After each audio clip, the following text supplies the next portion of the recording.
Within hours of the disappearance of Amelia Earhart and Fred Noonan's plane, hundreds of distress calls had been reported by professional radio operators and shortwave radio owners in the Pacific and United States.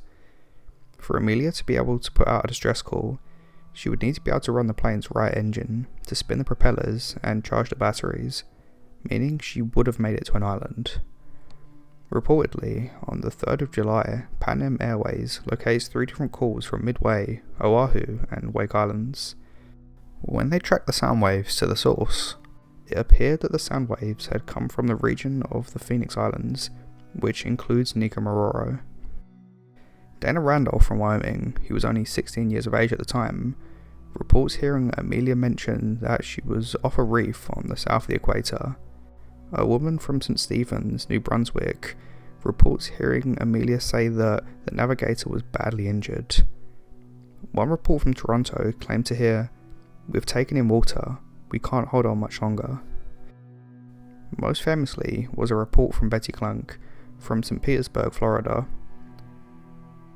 Betty would spend her time listening to her family's shortwave radio. She would write down the names of songs that she liked on the radio in her notebook. However, when doing this, she reportedly picked up on radio transmissions from Amelia Earhart's plane. For approximately 2 hours intermittently, she transcribed what she heard in her notebook. Betty described hearing, "This is Amelia Earhart," followed by a male voice which she couldn't understand. She said, "You could tell she was trying to keep him away from the radio, and they would wrestle around while he would try and get on." Some of the notes she wrote included, "Water's high," "Water's knee deep, let me out," and "Help us quick." Interestingly, in her notebook, she wrote down New York City, or something that sounds like that. It's thought that the proximity of where Amelia Earhart and Noonan landed would have been in the vicinity of the Norwich City shipwreck, which could explain this slight discrepancy in translation. Betty expressed that the man on the plane was so uncomfortable and so miserable that they would just talk and then he would kind of get out of his head again. There were skeptics who questioned the validity of Betty's claims, and how the signals could have travelled thousands of miles and only be picked up by Betty.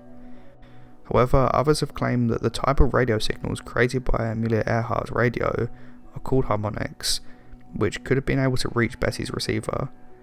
Eventually, the radio signal faded out. Betty held onto her notebook in the hope that one day someone would recognise the importance of what she had heard. Eventually, in 2000, Tiger learned of her notebook and verified its authenticity, and ever since it's been of pivotal importance to Tiger's investigations. If true, Betty Clunk may have been the last person to ever hear Amelia Earhart and Fred Noonan. In 1940, a British official in Nicaragua found 13 bones buried near the remains of a campfire on the island. The bones were soon shipped across to Fiji for examination. Of the 2 doctors that examined the bones, one thought that they belonged to an elderly Polynesian male, the other believed they belonged to a European male. These bones have since disappeared, and all that remains are the measurements of the humerus, radius, and the tibia and the skull. Richard Jantz, a forensic anthropologist at the University of Tennessee, analysed these measurements and findings back in 2018. He stated that what he found strongly supports the conclusion that the Nicaragua bones belong to Amelia Earhart.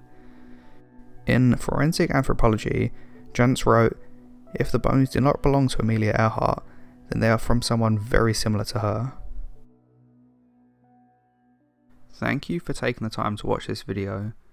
As always in these videos, I do my best to present you with the information that I find, and allow you to make your own decision on what you think happened. For me personally, it would take a lot more evidence to have a solid opinion on this case.